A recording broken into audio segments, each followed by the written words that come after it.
What was it like to get a hold of the Twitter files? Like, what was that experience like? How did that go down? Exciting as hell, man. I mean, seriously, there's been a lot of misinformation about that itself, but Barry Weiss contacted me. She lives in LA and she got in and she's like, how soon can you get over here? And I was like, let me finish this interview I'm on and I'm over. And yeah, it was incredible. I'd never met Elon before.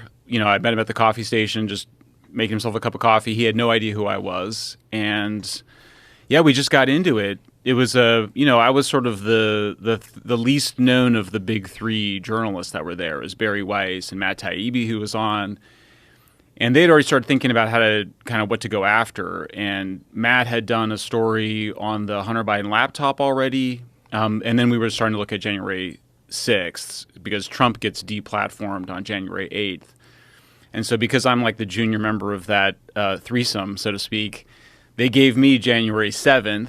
So one of the first things we did was just to look at how they made a decision to pull Trump off the platform.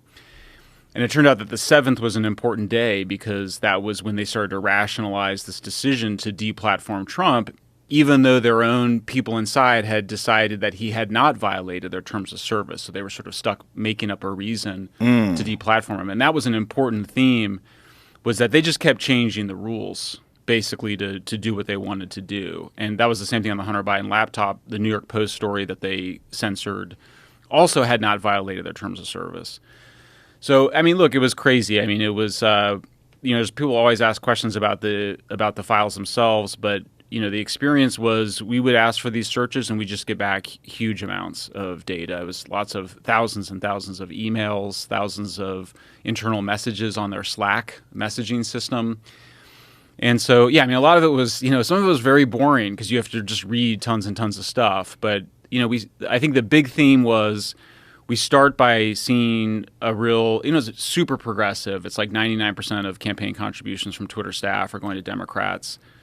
The head of safety at Twitter, this guy named Yoel Roth, who, said there's actual Nazis in the White House when Trump came in. He was very progressive.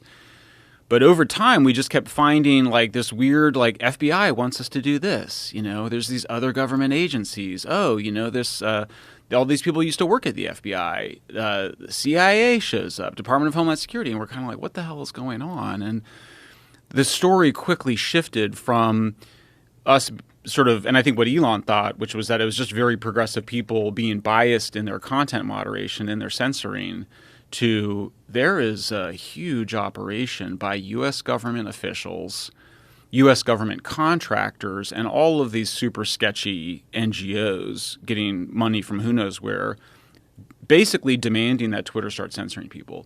And at that moment, the story shifted for all of us. And that was, I think, where Taibbi became particularly important and sort of the lead because he had had so much experience on sort of looking at how the U.S. government during the War on Terror had waged disinformation campaigns, propaganda campaigns, and it became clear to us, over time that the U.S. government had turned its propaganda and disinformation campaigns that it had been waging abroad, it turned them against the American people. And that was where you just sort of get chills up your spine and you were like, this something seriously sinister is going on.